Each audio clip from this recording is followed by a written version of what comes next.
La base de toda buena relación es la buena comunicación. Eso mismo sucede con la salvación y con nuestra relación con Dios. En el jardín, cuando el hombre pecó, lo primero que se rompe es la comunión con Dios.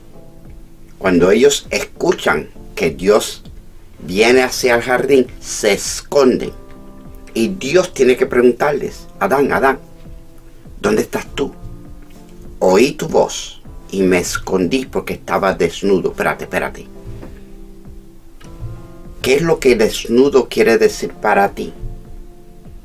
¿Quién te dijo a ti desnudo? Porque lo que tú entiendes como desnudo y lo que Dios entiende como desnudo no necesariamente son la misma cosa. La comunicación se rompió. Y para nosotros poder restablecer esa relación que Dios quiere restablecer con su creación, sus hijos, los redimidos, el hombre y la mujer, una de las cosas que Dios tiene que hacer es cambiar nuestro vocabulario para que entendamos lo que Él dice y lo que la sociedad dice con la misma palabra, que no son lo mismo, ni se escribe igual. Estoy dándole continuación a mi serie acerca de la profecía. Profecía, en su definición más básica, es cuando Dios habla o revela. Puede ser un sueño profético, una revelación. Puede ser una palabra profética, es una revelación. Puede ser una palabra de conocimiento, una palabra de sabiduría, o aún discernimiento de espíritus, porque Dios revela y fluyes en un espíritu profético, porque el testimonio de Jesús es el espíritu de la profecía. El espíritu que resucitó a Cristo de entre los muertos está dentro de ti y de mí. Y ese espíritu se manifiesta manifestando a Cristo, no a mí. Cuando alguien ve un don en ti es porque tú has permitido que el espíritu de resurrección que estaba en Cristo Jesús se manifiesta a través de ti. Los dones del espíritu trabajan en 3 dimensiones: la operación, el don y el ministerio. Pero hoy te quiero hablar acerca de la profecía, las lenguas y la comunicación en la iglesia. En 1 Corintios capítulo 14, el capítulo completo está hablando acerca de poner orden en la iglesia. Y estoy dándole seguimiento a mi serie acerca de la profecía. Y estamos en el capítulo 14 de 1 Corintios. Y esta es la parte 3 de ese capítulo. Si te perdiste los otros, no te preocupes. Cada enseñanza, cada prédica, cada disertación es una enseñanza de por sí. En esta parte se trata acerca de la comunicación en la iglesia. Y ya expliqué que tú puedes hablar en lenguas aunque no haya interpretación, porque el que habla en lenguas se edifica a sí mismo, porque está hablando con Dios. Y no tiene nada que ver con lo que está alrededor mío. Pero si mis lenguas son tan altas y tan duras y tan imponentes que estorban el culto, el servicio, la adoración a Dios, la alabanza, el cántico o la predicación, entonces mis lenguas están siendo piedra de tropiezo. Y yo tengo que someter mis lenguas al momento que estamos viviendo, porque el propósito de las lenguas es edificación. El propósito de todos los dones es edificación. Aquí en el capítulo 14 de 1 Corintios te lo explica bien claro. En esta parte que quiero enfatizar en el día de hoy, tiene 2, 3, 4 enseñanzas bien espectaculares para el pueblo de Dios.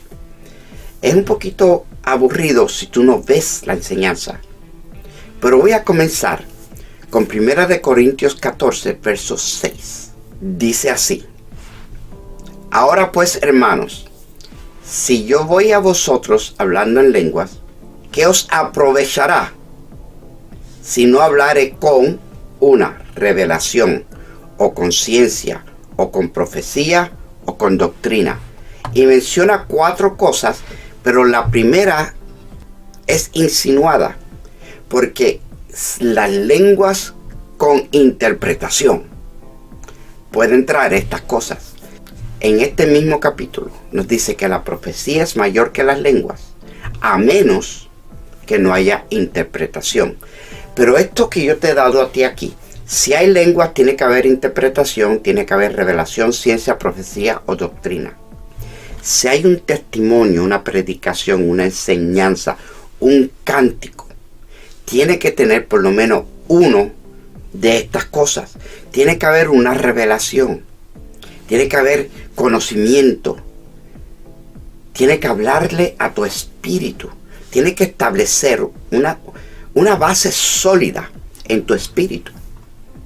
Y todo lo que tú hagas para Dios, tienes que examinarte. Tú vas a dar una enseñanza, un testimonio, un cántico, tú vas a ministrar lo que sea, tiene que tener la interpretación correcta, revelación, conocimiento. Tiene que hablarle a la vida del espíritu y tiene que establecer una base sólida donde nosotros podamos poner bandera de nuestra fe. De otra manera, estás hablándole al viento. Eres como el címbalo que retiñe, que nadie lo aprecia, excepto tú, porque el que habla en lenguas se edifica a sí mismo. Lo próximo que este capítulo nos enseña, que es un poquito redundante, es que todos los instrumentos tienen un sonido. Y si uno toca la flauta y uno toca la cítara, o si alguien está cantando, todo tiene que ser en armonía, orden. Dios es un Dios de orden. Y cada instrumento tiene su tono, su momento, y tiene que tocar en armonía con el resto de la orquesta. En un culto de adoración y bendición y alabanza y música y danza y brinco y salto, donde se le da libertad al Espíritu Santo, tiene que haber orden, porque Dios no es Dios de desorden. Ahora, ¿cómo establecemos el orden? Con el conocimiento de la palabra. Amados, yo quiero que todos hablen en lenguas, pero aún más que profeticen. Yo hablo en lenguas más que todos ustedes, dice Pablo en este mismo capítulo. El que habla en lenguas, hable para Dios y para él mismo, a menos que no haya interpretación. Dentro de todo esto, el espíritu de profecía está sujeto al profeta. La profecía está sujeto al profeta. Tú siempre tienes autoridad para no caerte si alguien ora por ti, para no gritar o brincar si tú no quieres. Eso nunca se ha perdido. Nos enseñaron mal. Cuando yo era un muchacho en la iglesia nos decían: tú no puedes aguantar el Espíritu Santo. Eso no es aguantarlo. Eso es tener control propio. Porque el Espíritu que está en mí es el Espíritu creador del universo. Este Espíritu, yo no entiendo cómo es posible que dentro de un ser humano tan lleno de faltas como yo, el Espíritu de Dios more en mí. Si yo lo dejo, yo creo que yo reviento. Yo no puedo contener. Dice la Biblia: los cielos de los cielos no te pueden contener. Sin embargo, Él vive dentro de mí y de ti. Entonces, no te extrañes si un cristiano, sobre todo neófito, que todavía alaba a Dios almáticamente por sus emociones, tiembla y brinca y salta y llora y se ríe y tumba 4 sillas. Es el Espíritu de Dios. Lo que pasa es que el cristiano, la vasija de barro, igual que tú y que yo, no ha aprendido a fluir en esa dimensión de unción, de poder y de presencia. Y como no sabe cómo fluir en ella, actúa erráticamente. Tumba silla, brinca, salta, habla antes de tiempo. A mí me ha sucedido en cantidad de cultos que estoy predicando y se levanta alguien, y es porque esa persona nunca ha escuchado algo que toque su espíritu como lo que escuchó en ese momento. Y quizás para los demás no fue algo tan profundo, pero para esa persona sí. Y como no sabe cómo recibirlo, se emociona y le da soltura al Espíritu Santo. Pero no es basado en espíritu y en verdad, es basado en espíritu, en alma y en verdad. Y el alma muy a menudo interrumpe lo que el espíritu está haciendo. Son verdades que yo he vivido, y posiblemente tú también, en la vida en el espíritu, la vida en la iglesia. Nuestras iglesias, Corintios, era una iglesia nuestra, pero lo que había era un desastre, un revolú, una confusión, y Pablo les está escribiendo para poner las cosas en orden. Entonces, lo primero que yo te quiero ministrar, y ya te lo ministré, es que cuando tú vayas a hablarle a alguien, sea en la iglesia o en tu vida personal, tú tienes que tener una interpretación clara. Darles a ellos que entiendan la revelación, el conocimiento o ciencia, la palabra que les aplica al momento, y que los establezcas para que después que tú hablaste con ellos, ellos sepan en qué pararse y para dónde ir. Guíalos hacia la cruz, guíalos hacia Cristo. 1. Entiende que no se trata de hablar, se trata de hablar con entendimiento. Primero el tuyo y después el de ellos. Que me lleva a la segunda cosa que aprendo de esta preciosa epístola, en este precioso pasaje que estamos disertando. La número 2 es: lo importante es que ellos te entiendan.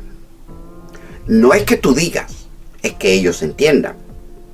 Hay trompetas que son para la batalla, hay trompetas que son para retirada, hay trompetas que son para acostarte a dormir, hay trompetas que son para que te despiertes y te levantes y saludes la bandera.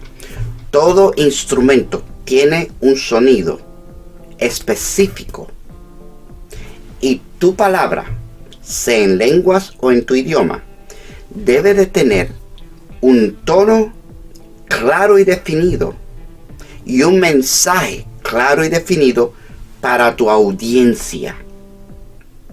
Si yo voy con la trompeta de los militares, que es para levantarte por la mañana, y se la toco a un grupo de jugadores de fútbol, ellos no van a responder, se van a confundir.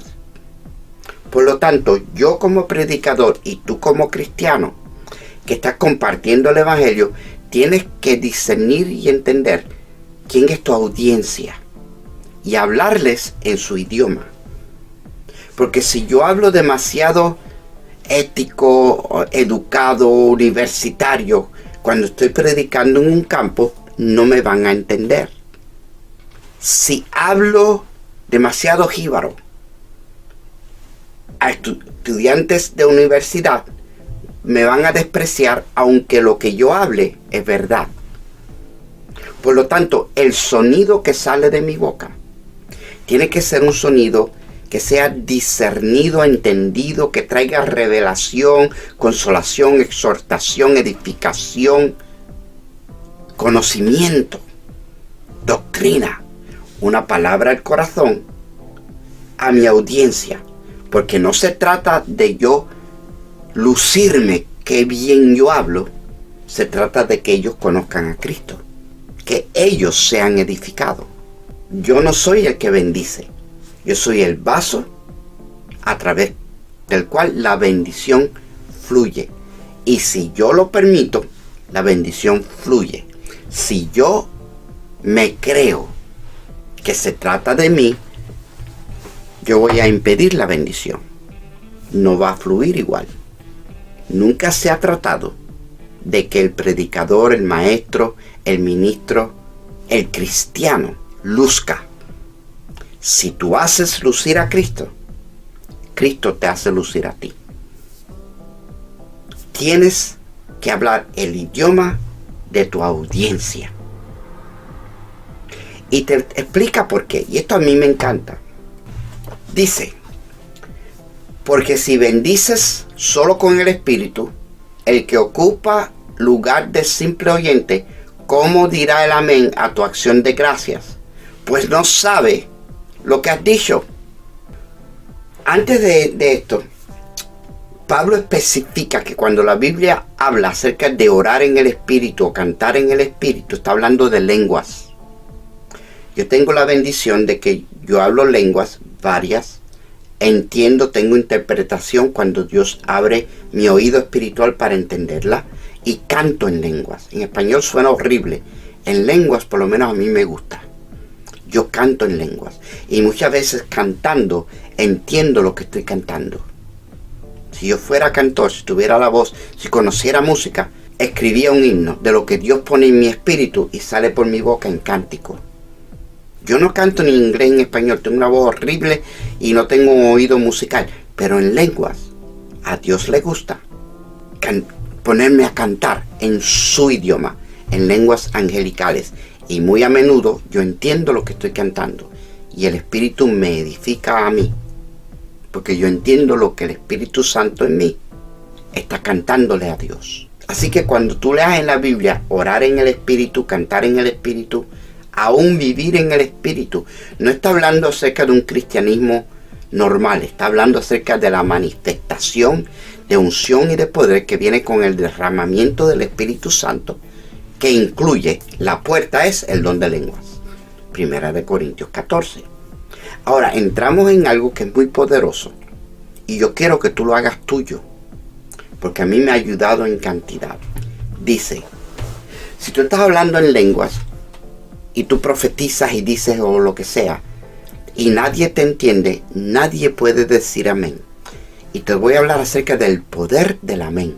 Yo estoy consciente que cuando yo digo, Dios te bendiga, es más, yo termino todas mis predicaciones, desde que estaba en la radio, antes de las redes, antes del internet, mi hermano, mi hermana, que Dios te bendiga, chao. Porque yo entiendo que si yo digo, que si yo te bendigo, Dios te bendice. Yo puedo orar por tu sanidad, tu prosperidad, tu matrimonio, tu salvación, tu edificación, unción y poder, doble porción del Espíritu. Pero si tú no dices amén, no sucede. Porque Dios nunca se va a imponer sobre ti. Hágase tu voluntad, en la tierra como en el cielo, solamente funciona personalmente. Yo tengo que permitir que Él haga su voluntad en mí, en la tierra, como en el cielo. Si yo no digo amén, no sucede. Tú sabes que los cristianos tenemos la costumbre que cuando alguien te da una palabra, tú dices, la recibo, no la recibo, no la recibo. Ese es el amén. Esta es la base de esa enseñanza. Yo he estado en reuniones políticas y como es el alcalde de la ciudad de Newark, él no puede hacer excepción de personas, ni Dios tampoco. Él no puede invitar solamente a cristianos.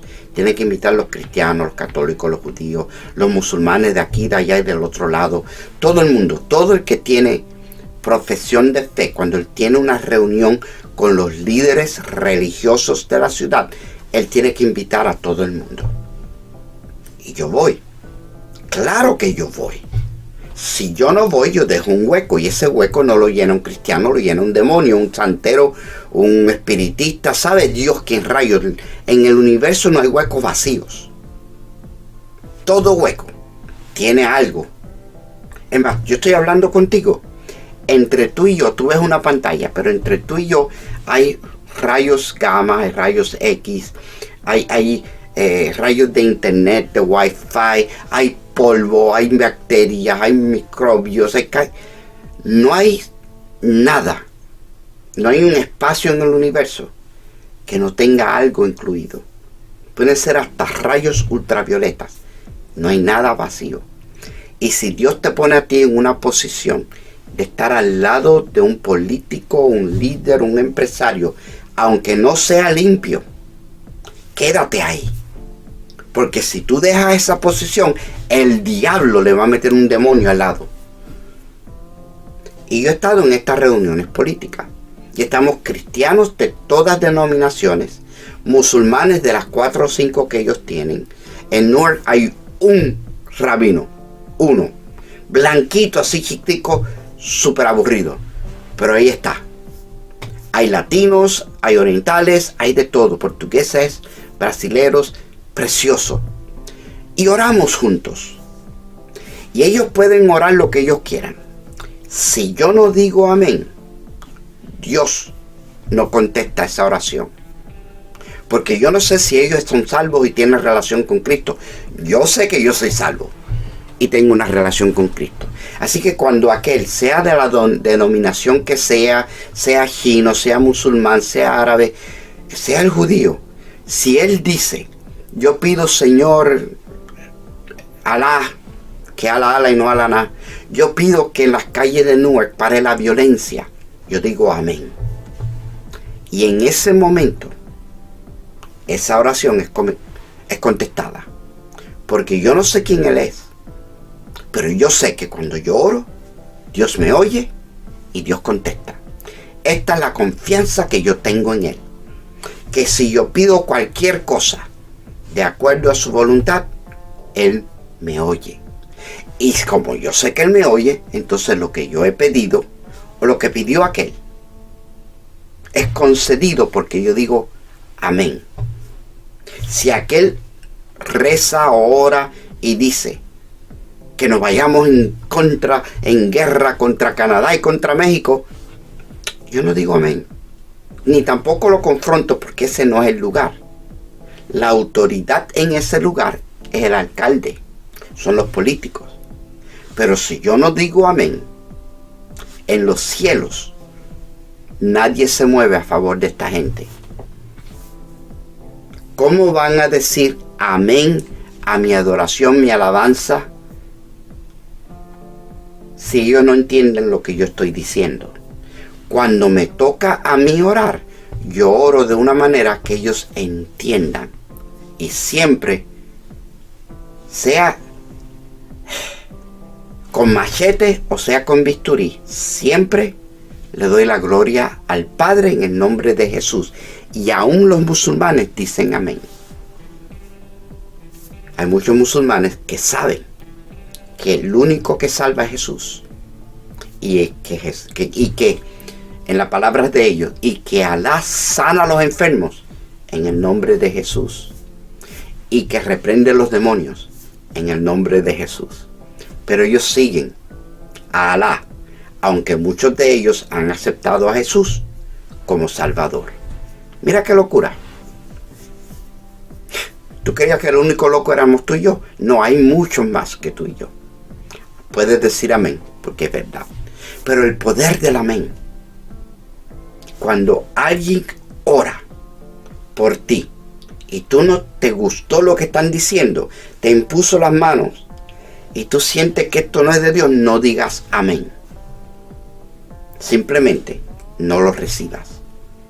Porque si Dios, creador de los cielos y de la tierra, no impone su voluntad en nadie, no hay demonio ni ser humano que tenga derecho de imponer su voluntad sobre ti.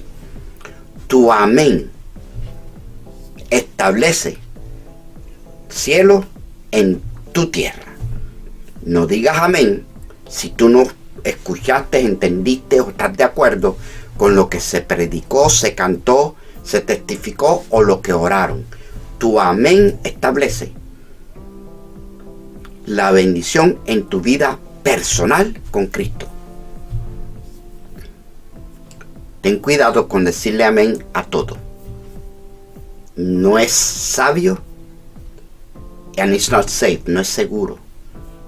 Di amén cuando tú entendiste lo que dijeron, tú entendiste lo que pidieron y tú estás de acuerdo. Porque ese amén te liga a ti con lo que ellos pidieron. Quiero aclararte que no te liga con lo que ellos están viviendo. No con lo que ellos están viviendo, porque la relación con Dios es personal.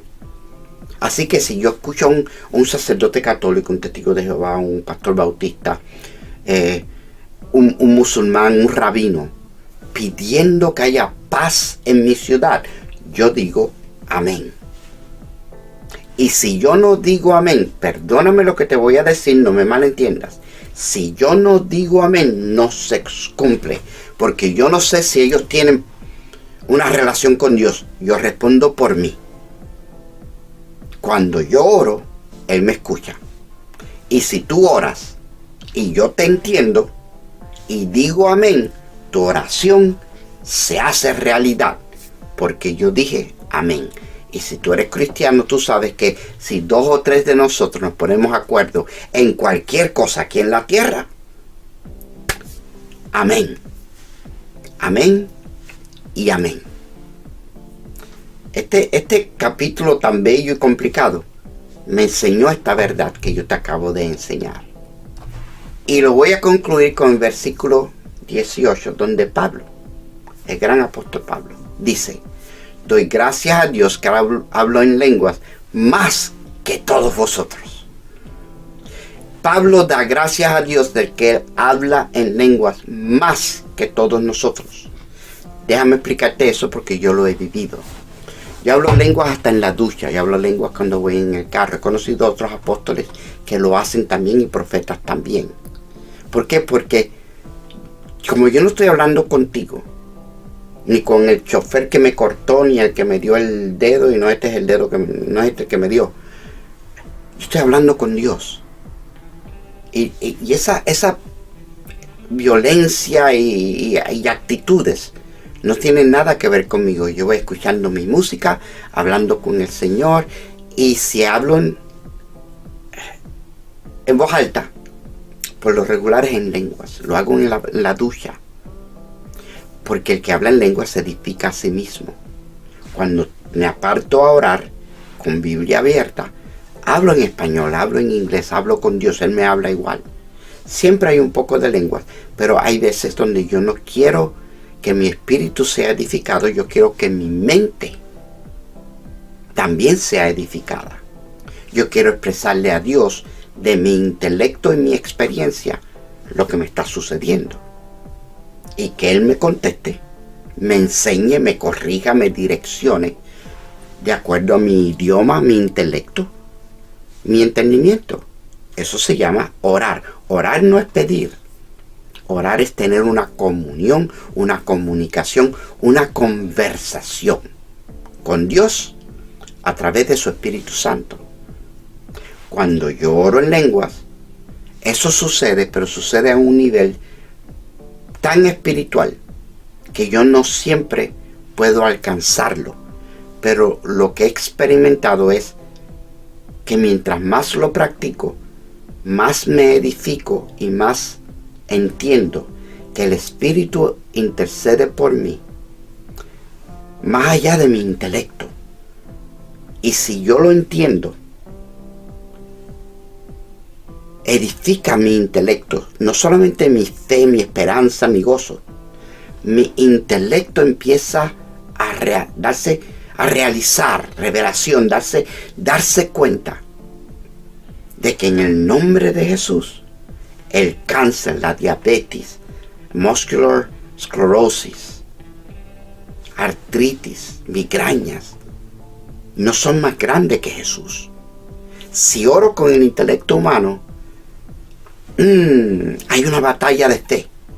Pero si oro en lenguas y el Espíritu intercede desde un punto del trono a la tierra, no de la tierra al trono, Mi fe es aumentada, edificada, fortalecida.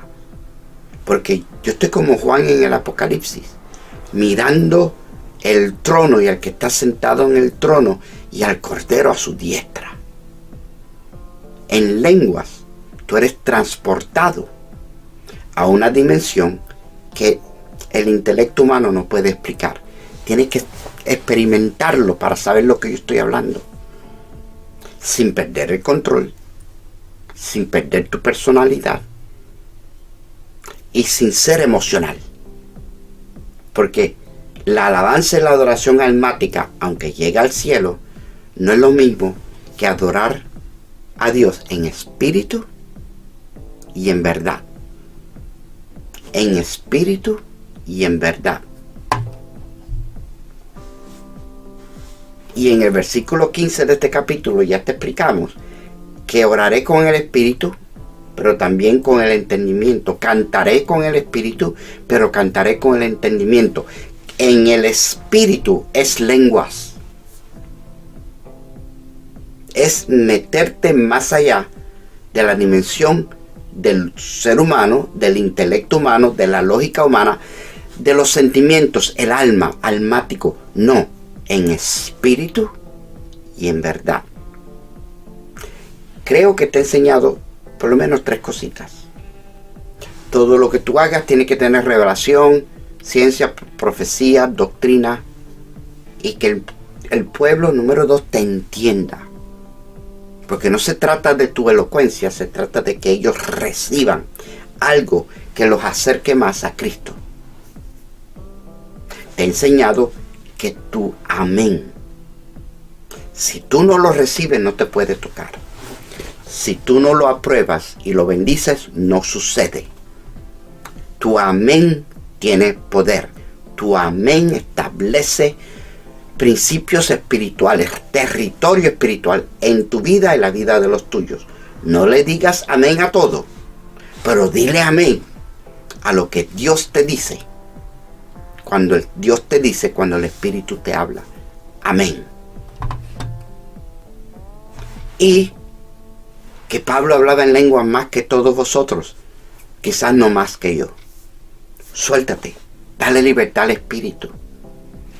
En tu vida privada, primero, desarróllate. Desarrolla el don de lenguas. Con interpretación. Pídela. Dios dice pídela. Él te la da. Porque todo el que pide, recibe. Todo el que busca, encuentra. Y todo el que toca, se le abre. Espero que esta administración te haya bendecido. Espero que te haya abierto los ojos, los oídos, el corazón y el alma, el espíritu, para meterte más profundo con nuestro Señor y su espíritu. Espíritu de resurrección. Amén, amén y amén. Y yo ahora me despido como de costumbre, deseándote lo mejor. Y es lo mejor. Yo no lo digo porque suena lindo. Yo lo digo porque estoy consciente que si yo te bendigo y tú lo recibes, Dios te bendice. Yo no digo Dios te bendiga, porque eso es lo que los cristianos dicen cuando nos encontramos. Cuando yo te digo, mi hermano, mi hermana, que Dios te bendiga, Dios te bendice si tú lo recibes. No es poca cosa. Una bendición de Dios puede cambiar toda tu existencia. Que Dios te bendiga. Amén, amén y amén. Gracias por escucharme. Chao.